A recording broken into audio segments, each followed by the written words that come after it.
सत साहेब सतगुरुदेव की जय। बंदी छोड़ कबीर साहेब की जय। बंदी छोड़ गरीबदास जी महाराज की जय। स्वामी राम देवानंद जी गुरु महाराज की जय। बंदी छोड़ सतगुरु संत रामपाल जी महाराज की जय। सभी भगत भाइयों और बहनों को सत साहेब और जगत के भाइयों बहनों को राम राम एवं नमस्कार। जब तक भगत भाई आप लोग जुड़ेंगे तब तक परमात्मा की दया से मंगलाचरण करते हैं। सतगुरुदेव की जय। बंदी छोड़ कबीर साहेब की जय। बंदी छोड़ गरीबदास जी महाराज की जय। स्वामी राम देवानंद जी गुरु महाराज की जय। बंदी छोड़ सतगुरु संत रामपाल जी महाराज की जय। गरीब नमो नमो सतपुरा सकू नमस्कार गुरु की नय। सुर नर मुनि जन साधवा संतो सर्वस दीन। सतगुरु साहेब संत सब दंडोतम प्रणाम। आगे पीछे मध्य हुए तिनको जा कुर्बान। नराकार निर्विषम काल जाल भय भंजनम। निर्लेपम निर्गुणम अकल अनुभय सुंदुनम। सोहम सुरति समाप्तम सकल समाना नीरत लय। उज्ज्वल हिरंबर हरदमम बेपरवाह था है। वार पार नहीं मध्यतम। गर्भ जो सुमरत सिद्ध होई गणनायक गलताना। करो अनुग्रह सोई पारस पद परवाना। आदि गणेश मनाओ गणनायक देवन देवा। चरण कमल ल्यो ल्यावो आदि अंत करु सेवा। परम शक्ति संगीतम रिधि सिद्धि दाता सोई। अवगत गुणातीतम सतपुरुष निर्मोही। जगदम्बा जगदीशम मंगल रूप मुरारी। तन मन अर्पो शीशम भक्ति मुक्ति भंडारी। सुर नर मुनि जन ध्यावे ब्रह्मा विष्णु महेशा। शेष सहस मुख गावे पूज्य आदि गणेशा। इंद्र कुबेर सरीका वरुण धर्म रह जावे। सुमरत जीवन जी का मन इच्छा फल पावे। 33 कोटि अधारा ध्यावे सहस 88। उतरे भव जल पारा कटे यम की फांसी। 33 कोटि अधारा ध्यावे सहस 88। उतरे भव जल पारा कटे यम की फांसी। सत साहेब बंदी छोड़ सतगुरु संत रामपाल जी महाराज की जय हो। भगत भाइयों, मैं वीरेंद्र महतो झारखंड के गिरिडीह जिला का रहने वाला हूँ। मेरा मोबाइल नंबर 9699470815। और भगत भाइयों, ये पुस्तक है ज्ञान अमृत एवं षड्यंत्र का विष पुस्तक। इस पुस्तक में संत रामपाल जी महाराज के सभी केसों का जजमेंट दिया गया है। और जितने भी भारत के सोशल मीडिया में जितने भी भाई बंधु माता बहनें जितने भी देख रहे हैं, वो सभी से मैं कहना चाहता हूं कि मैं ये पुस्तक जो इसलिए मैं प्रचार कर रहा हूं कि संत रामपाल जी महाराज 11 सालों से उम्र कैद की सजा काट रहे हैं। 2018 से लेकर नहीं 2014 से लेकर अभी 2025 हो गए।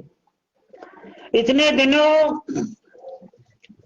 से मतलब संत रामपाल जी महाराज जेल की सजा काट रहे हैं। तो भगत भाइयों, ये पुस्तक को मंगवाने के लिए आप मुझे झारखंड में संपर्क कर सकते हैं। मेरा मोबाइल नंबर 9699470815। या सोशल मीडिया में कोई भी भगत भाई बहन ये पुस्तक को दिखा रहे हैं, आप उससे मंगवा सकते हैं। क्योंकि ये जो पुस्तक है भगत भाइयों, इसमें निर्दोष संत को उम्र कैद का सजा मिला है। क्योंकि इसमें कोर्ट का जो जजमेंट है, इसमें साफ साफ लिखा गया है कि संत रामपाल जी महाराज ने हत्या किया ही नहीं है। तो फिर संत रामपाल जी महाराज को 11 सालों से उम्र कैद की सजा क्यों काट रहे हो? तो भगत भाइयों, ये सोची समझी बहुत बड़ी साजिश है। इसीलिए मैं आप सभी को बता देना चाहता हूं कि 2014 से लेकर अभी 2024 हो गया। ये 10 सालों में हमेशा से केंद्र सरकार भाजपा की रही। और वही भाजपा सरकार दूसरे देशों को मुकाबला में टक्कर में नंबर 1 पर आती है। कोई भी कुछ हमला हो, कोई भी मतलब देश का कुछ मामला हो तो ये भारतीय जनता पार्टी की सरकार ने मुंहतोड़ जवाब देती है, वो दूसरे देशों को मुंहतोड़ जवाब देती है। और यही भारतीय जनता पार्टी की सरकार में 2014 का 18 नवंबर 2014 का बरवाला कांड हो गया, और वहां उस समय बरवाला कांड में हरियाणा सरकार में भी भाजपा सरकार, उसको 40,000 जवान लगाने पड़े। एक संत को गिरफ्तार करने के लिए, पकड़ने के लिए 40,000 हरियाणा सरकार को फोर्स लगाना पड़ा। क्या ये भारतीय जनता पार्टी की सरकार कमजोर थी? कमजोर नहीं थी। ये बहुत बड़ी सोची समझी साजिश थी, क्योंकि भारत में हर एक व्यक्ति को मूर्ख समझा जाता है, गुलाम समझा जाता है। इसीलिए बड़े बड़े पार्टियां अपने कब्जे में, अपने चंगुल में लेने के लिए तरह तरह के ड्रामे करती है, भयानक दिखावा करती है, डरावना शूट करवाती है। बरवाला कांड 18 नवंबर 2014 को जो घटना हुई, 40,000 जवान लगाने पड़े, और राष्ट्रीय समाज सेवा समिति वालों ने संत रामपाल जी महाराज को उम्र का ये बंधक बना के रखा था, और वहां पे 60 काले कमांडो तैयार करके रखे थे। क्या वो कमांडो का सामना करने के लिए 40,000 जवान लगाने चाहिए थे? नहीं लगाने चाहिए थे। इसलिए नहीं लगवाने चाहिए थे कि ये भारतीय जनता की जो पार्टी है, अभी भगत भाइयों और सारे जगत के भाइयों और बहनों से मैं कहना चाहता हूं कि 2019 और 20 में कोरोना महामारी आया था। वो कोरोना महामारी को सरकार ने किस तरह से कंट्रोल किया, किस तरह से अपने काबू में लिया, और किस तरह से भारत की जनता को अपने आदेश के अनुसार, अपने नियम के अनुसार उसको संभाला। क्या ये भारतीय जनता पार्टी वो बरवाला कांड को टाल नहीं सकती थी? उसको मतलब ये इतना बड़ा बरवाला कांड जो दिखाया गया, ये इसको समाप्त कर सकती थी, लेकिन नहीं। इसलिए नहीं कि ये जो भयानक दिखावा दिखाना था, 40,000 जवान लगाने थे, और वो राष्ट्रीय समाज सेवा समिति के 60 काले कमांडो तैयार करने थे, तो ये भारत की जनता को दिखाना था कि देखो सरकार किससे टकराने जा रही है, पुलिस प्रशासन किससे टकराने जा रही है। अब बताओ, वो काले कमांडो जो बने थे वो क्या भारत के बाहर के गुंडे थे? भारत के ही गुंडे थे। तो भारत के ही अंदर में गुंडागिरी वो लोग कर रहे हैं, तो सरकार फिर वो नाकामी निकम्मी सरकार है, उसको कंट्रोल नहीं कर पा रही है। जब इतने बड़े महामारी को कंट्रोल कर सकती है, काबू कर सकती है, अपने बस में कर सकती है, और एक आदेश से पूरे भारत को शांत कर सकती है, और वो कोरोना महामारी को किस तरह से कंट्रोल किया, हर कोई तारीफ करता है। दूसरे देशों वाले भी तारीफ करते हैं भारत की, कि कोरोना महामारी में भारत के मंत्री, भारत के प्रधानमंत्री ने इतने मतलब व्यक्तियों को कोरोना महामारी से बचाया, टक्कर दिया, मुकाबला किया, तो तारीफें काबिल थी।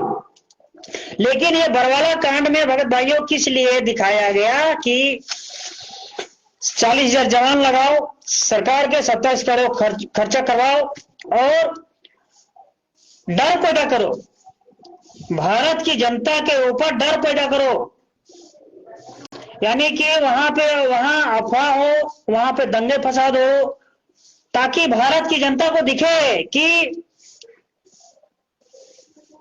प्रशासन का देखो कितना बड़ा वो है। लेकिन फिर भी प्रशासन उसी का सहयोग देती रही। किसका? राष्ट्रीय समाज सेवा समिति वालों का।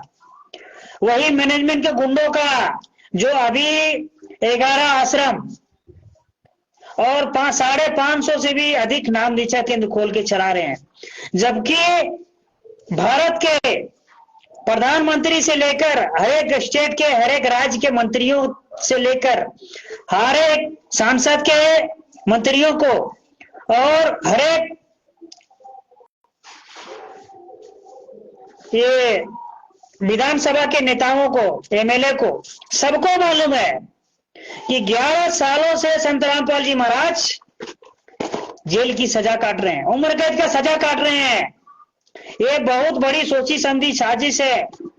ये सब पार्टी वाले मिले हुए हैं और एक निर्दोष संत को सजा दे रहे हैं, सता रहे हैं केवल वोट के खातिर। क्योंकि संत रामपाल जी महाराज सत्संग में भी जिक्र कर चुके हैं कि वोट देना है तो किसी अच्छे व्यक्ति को एक दो, बाकी वो हारे या जीते वो उसकी मर्जी, हम उसका ठेका नहीं लिए हैं, वो मंत्री बने या ना बने। लेकिन हमला इसलिए करवाना था ताकि भारत की जनता को डरावना, भयानक मतलब दिखे और डरे और सरकारों के चंगुल में फंसे रहे, और सरकार हर एक भारत के नागरिक को, हर एक भारत के पब्लिक को कब्जे में रखे, कंट्रोल करके रखे, उसको जिस तरह से नचाना चाहे वो नचाए। ठीक उसी तरह भगत भाइयों, ये मंत्री लोग, नेता लोग, राष्ट्रीय समाज सेवा समिति वाले गुंडों के यहाँ जाते हैं और वोट पाने के लिए, जबकि खुले शब्दों में संत रामपाल जी महाराज ने कहा हमारा राजनीति से कोई लेना देना नहीं है। उसके बावजूद भी ये राजनीति के नेता मंत्री लोग वहां क्या काहे के लिए जाते हैं? मरने के लिए जाते हैं, वोट पाने के लिए। क्योंकि ये जो मैनेजमेंट है ये राष्ट्रीय समाज सेवा समिति के है, ये भगत जितने भी संत रामपाल जी महाराज के अनुयायी हैं वो सब इसके कब्जे में है, राष्ट्रीय समाज सेवा समिति के कब्जे में है। क्योंकि हर एक आदेश, हर एक निर्देश ये राष्ट्रीय समाज सेवा समिति मैनेजमेंट वाले संत रामपाल जी महाराज का आदेश बताकर बताती है। कोऑर्डिनेटर सिस्टम के माध्यम से हर एक भक्तों को आदेश देती है। तो भगत भाइयों और भारत के हर एक व्यक्ति को, हर एक जनता को जागना चाहिए और सच्चाई के खिलाफ आवाज उठाना चाहिए। क्योंकि ये मंत्री नेता लोग हमेशा ये अंग्रेजों की तरह, जिस तरह से अंग्रेज भारत की जनता को गुलाम करके रखे थे, उसी तरह ये भारत के बड़े बड़े मंत्री, बड़े बड़े विधायक, बड़े बड़े प्रधानमंत्री लोग हमेशा अपने कब्जे में रखना चाहते हैं। बड़े बड़े अधिकारियों को, बड़े बड़े पैसे वाले को, बड़े बड़े हत्यारे बलात्कारियों को सपोर्ट करते हैं और आम नागरिक को लूटने में वो लोग का सहयोग करते हैं। ये सरकार भी खुद लूटती है और वो जो लूटखोर है, हत्यारा है और जो बलात्कारी है उसका सहयोग देते हैं। तो भगत भाइयों, ये जूता है, जूता। ये नेता लोग, मंत्री लोग बिना जूता के मानने वाले नहीं है। क्योंकि यही नेता लोगों ने, यही मंत्रियों लोगों ने देश को बिगाड़ा है। क्योंकि हर एक भारत की जनता को मालूम है कि संत रामपाल जी महाराज को उम्र कैद का सजा हुआ है, फिर भी उसके बावजूद भी बड़े बड़े 11 आश्रम, 550 से भी अधिक नाम दीक्षा केंद्र, डीवीडी द्वारा नाम दीक्षा क्यों दिया जा रहा है? जब एक अपराधी को उम्र कैद का सजा हो गया है, जब उसके ऊपर आतंकवादी का धारा लगा है, तो उनके नाम से ये आश्रम चल कैसे रहे हैं? कौन चला रहा है ये आश्रम? कौन अनुमति देता है? ये सरकार जांच क्यों नहीं करती है? तो इसीलिए भगत भाइयों, ये निकम्मी सरकार है, ये लूटने में लगी है। बहुत बड़ी सोची समझी साजिश है। ये गलत, ये पब्लिक का, मजबूरी का ये लोग फायदा उठाते हैं। वोट लेने के लिए आपके यहाँ तलवे चाटने, जिस तरह से कुत्ता एक रोटी का टुकड़ा जो पाता है वहां पे दुम हिलाते हुए आता है, उसी तरह वोट के समय ये नेता लोग, मंत्री लोग दुम हिलाते हुए आपके घर में आते हैं और अभी वोट लेने के लिए वहां फर्जी आश्रमों में जा रहे हैं। जबकि उसको मालूम है कि संत रामपाल जी महाराज 11 सालों से जेल की सजा काट रहे हैं, निर्दोष होते हुए भी। उनकी उम्र जो है 75 वर्ष हो चुकी है। तो भगत भाइयों, एक हाथ में जूता और एक हाथ में ये कोर्ट की जजमेंट की बनी पुस्तक ज्ञान अमृत एवं षड्यंत्र का विष पुस्तक, ये नेता और मंत्री बड़े बड़े विधायकों के मुंह में घुसाना है, क्योंकि ये लोगों ने हर एक भारत के जनता को गुलाम करके रखा है, अपने कब्जे में करके रखा है। क्योंकि इसीलिए आपको जागना पड़ेगा और ये जूता का आंदोलन अभियान चालू करना पड़ेगा। बिना जूता अभियान आंदोलन के ये लोग सुनने वाले नहीं, मानने वाले नहीं है। ये वोट के खातिर निर्दोष को वो मरे चाहे जिए, चाहे किस तरह से जिए, उसको कोई मतलब नहीं है। सिर्फ इसको वोट चाहिए, वोट।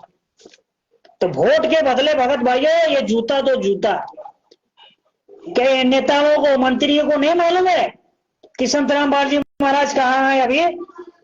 फिर भी वहां आश्रम में दिखावे के लिए देखिए, जिंदा संत रामपाल जी महाराज जेल के अंदर सलाखों के पीछे सजा काट रहे हैं और फोटो को वहां पर दंडवत करने जाते हैं, प्रणाम करने जाते हैं। तो भगत भाइयों ये जूता उठाओ, जूता, और स्वागत करो, वो भी ब्रांड वाला जूता, ये ब्रांड वाला। जूते का माला पहनाओ, जूते का खाना खिलाओ, सब चीज जूते का करवाओ नेताओं को, मंत्रियों को। तो भगत भाइयों आज के लिए इतना ही। मैं अपनी वाणी को विराम देता हूँ। एक बार सभी भगत भाई बहन संत रामपाल जी महाराज का जयकारा लगाते हैं। सोगराम दास जी को सत साहेब, विजय कुमार जी महतो जी को सत साहेब, बंदी छोड़ सतगुरु संत रामपाल जी महाराज की जय हो। सत साहेब।